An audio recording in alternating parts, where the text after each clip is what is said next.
Kalau saya jadi Pak Prabowo, saya nggak akan bilang Anda tidak pantas bicara mengenai etika. Itu tidak pada saat ketiga kalinya, tapi dari pertama saya akan ngomong gitu loh. Sejak Pak Prabowo memasukkan program dalam visi misinya, poin nomor 2, saya baca detail tuh, meningkatkan kekuatan industri pertahanan dalam negeri.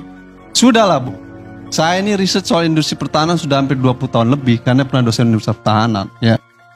Semua kandidat diskusi industri pertahanan itu hanya lip service semua. Faktanya tidak ada yang membangun kekuatan industri pertahanan secara sungguh-sungguh. Apalagi Pak Prabowo. Nanti saya kenapa Pak Prabowo saya tekankan ya. Karena industri pertahanan itu teriak semua Bang. Baik dari dukungan anggaran, komitmen politik, pembelian.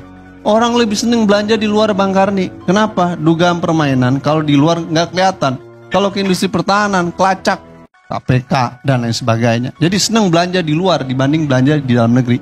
Akhirnya orang diskusi bersembunyi di TOT. Aduh, TOT itu udahlah, kita diskusi yang sangat rumit dan kompleks. Kenapa saya tekan ke Pak Prabowo Mas? Ya, Gerindra, Pak Prabowo selalu menyatakan bahwa memperkuat cinta tanah air, industri pertahanan, nasionalisme. Saya bilang itu semuanya sudah tuntas, tidak memiliki dasar yang kuat sejak Pak Prabowo mengajukan Omnibus Law bidang pertahanan. Itu udah nggak selesai itu. Kenapa? Omnibus Law bidang pertahanan itu menggeser paradigma pertahanan Indonesia dari kemandirian pertahanan menuju liberalisasi pertahanan. Di dalam undang-undang industri pertahanan yang lama, tier 1, tier 2, tier 3 swasta nggak boleh masuk. Ada beberapa tier yang nggak boleh masuk. Khususnya di inti, di lead sektor nggak bisa masuk.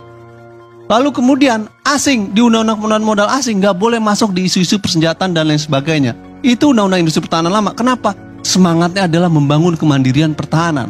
Sejak Pak Prabowo menjadi Menteri Pertahanan, dia mengajukan revisi undang-undang industri pertahanan di dalam Omnibus Law yang menjelaskan bahwa sektor swasta bisa masuk tier 1, tier 2, tier 3, bahkan menjadi lead sektor. Yang kedua, investor asing bisa masuk. Jadi dari mana nasionalismenya? Orang dia membuka liberalisme. Paradigma pembangunan industri pertahanan itu ada dua. Membangun kemandirian pertahanan, liberalisasi pertahanan. Apa yang dilakukan Prabowo meniru Amerika Serikat dengan melakukan liberalisasi industri pertahanan. Saya mempertanyakan kalau ada komitmen di dalam visi misinya ingin mempercepat industri pertahanan karena Anda secara perlahan sedang membunuh industri pertahanan. Hai guys, ya setidaknya kita tahu siapa sih profil kandidat yang menjadi presiden kita saat ini. Ya untuk saat ini Pak Prabowo dibeberkan siapa sih Pak Prabowo itu. Tetapi kan beberapa referensi juga perlu dikaji ya. Jangan satu referensi aja seperti ILC ini, tetapi juga literatur-literatur atau informasi-informasi yang lain juga harus diperhatikan.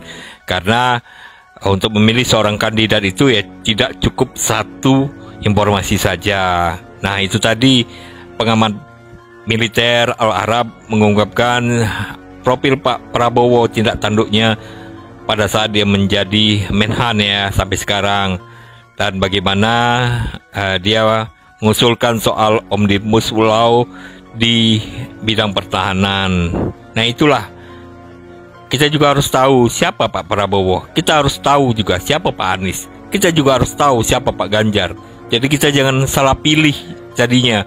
Kalau janji-janji manis saja, makan siang gratis, ini gratis, anu gratis, ini gratis, semua juga bisa seperti itu. Tetapi apa yang dilakukan kandidat-kandidat kita sebelumnya?